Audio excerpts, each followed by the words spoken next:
আমাদের পাড়ার এক পুরনো পরিচিত, যার বয়স প্রায় 50 বছর। আমরা এতটাই মজায় ডুবে গিয়েছিলাম যে সময় কেমন কেটে গেল বুঝতেই পারিনি। রাত গভীর হওয়ার পর আমি ক্লান্ত হয়ে পড়েছিলাম, কিন্তু খেলার উত্তেজনা কমছিল না।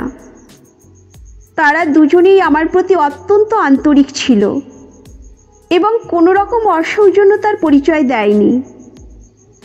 আমার নাম শ্রাবণ। আমি দিল্লির মেয়ে, বয়স 24 বছর। আমার বিয়ে হয়েছে 5 বছর আগে। তবে আমার বিবাহিত জীবনের বেশিরভাগ সময়টাই আমি একা কাটিয়েছি। আমার স্বামী দুবাইতে চাকরি করেন এবং তার কাজের চাপে তিনি আমার সঙ্গে খুব কম সময় কাটাতে পারেন।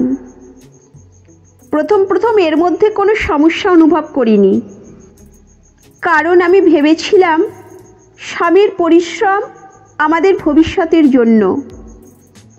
কিন্তু সময়ের সঙ্গে সঙ্গে আমি বুঝতে পারি এই একাকিত্ব আমাকে ভেতর থেকে ভেঙে দিচ্ছে। আমি একজন হাসি খুশি এবং রোমান্টিক মেয়ে, কিন্তু বিয়ের পর থেকেই আমার জীবনে এই আনন্দ যেন হারিয়ে গিয়েছিল। আমার স্বামী ফোনে কথা বলার সময়টুকুও বের করতে পারতেন না।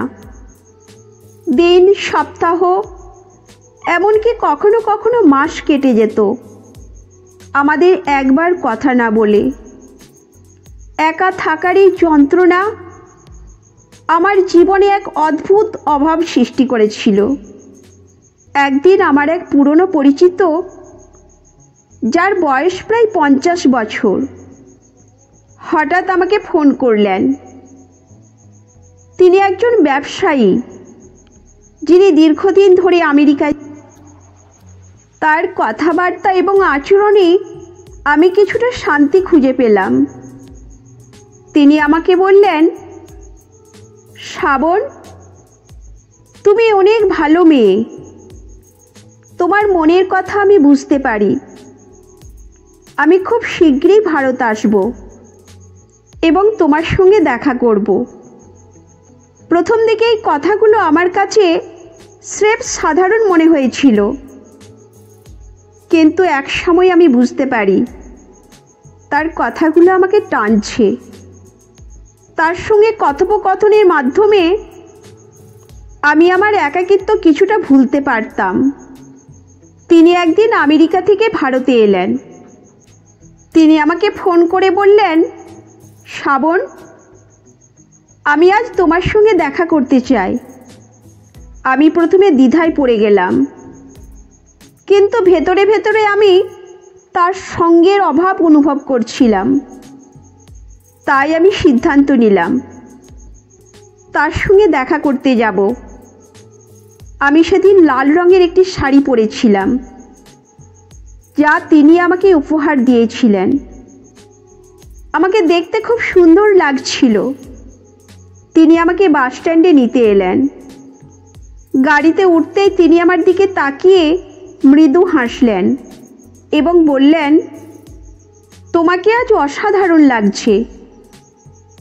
গাড়িতে যাওয়ার সময় তিনি আমার হাতে আলতোভাবে স্পর্শ করলেন। প্রথমে আমি কিছু বলিনি, তবে ভেতরে ভেতরে আমি তার প্রতি দুর্বল হয়ে পড়েছিলাম। বাড়িতে পৌঁছানোর পর তিনি আমাকে তার অতিথির ঘরে বসতে দিলেন এবং এক গ্লাস ঠান্ডা পানীয় এনে দিলেন। কিছুক্ষণ পর আমি লক্ষ্য করলাম বাড়িতে আরও একজন ব্যক্তি আছেন। তিনি আমার পরিচিতের এক ঘনিষ্ঠ বন্ধু। তার উপস্থিতি আমাকে প্রথমে একটু অস্বস্তিতে ফেলে দিল।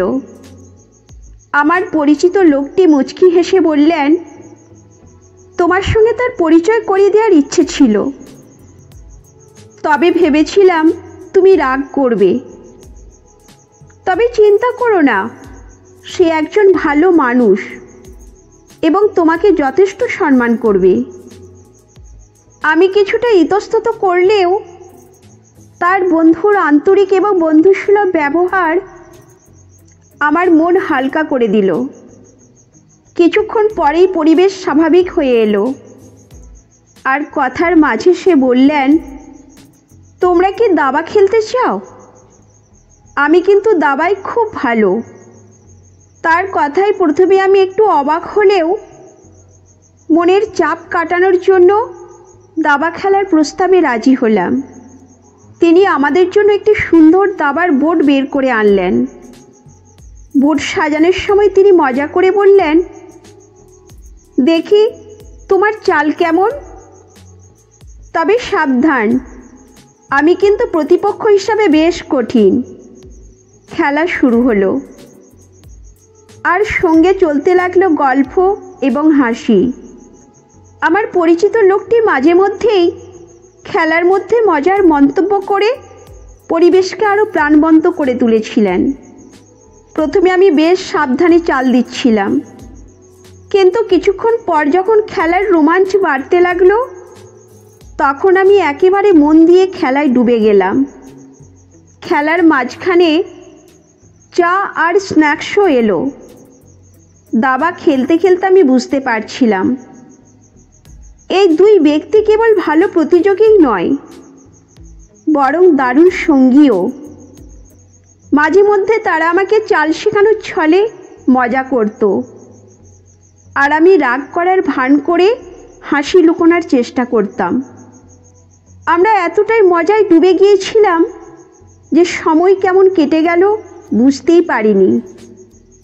রাত গভীর হওয়ার পর আমি ক্লান্ত হয়ে পড়েছিলাম, কিন্তু খেলার উত্তেজনা কমছিল না। তারা দুজনেই আমার প্রতি অত্যন্ত আন্তরিক ছিল এবং কোনো রকম অসৌজন্যতার পরিচয় দেয়নি।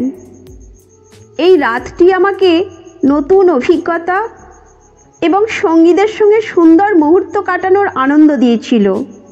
আমি বুঝতে পারলাম জীবনের ছোট ছোট মুহূর্তও অনেক আনন্দ এনে দিতে পারে যদি আমরা সঠিক মানসিকতা নিয়ে এগিয়ে যাই।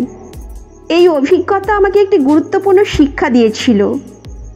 জীবনে কোনো পরিস্থিতি একেবারে সাদা বা কালো নয়।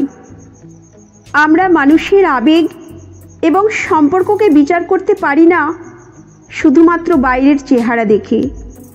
তবে আমাদের সতর্ক থাকতে হবে এবং সঠিক সিদ্ধান্ত নিতে হবে। জীবনের প্রতিটি মুহূর্তকে সম্মানের সঙ্গে বেছে নেওয়া এবং আত্মসম্মান বজায় রাখা খুবই গুরুত্বপূর্ণ। আপনারা কেমন অনুভব করলেন এই গল্পটি? কমেন্টে জানাবেন। গল্পটি ভালো লাগলে আমাদের চ্যানেলটি সাবস্ক্রাইব করুন এবং আপনার মতামত শেয়ার করুন। ধন্যবাদ।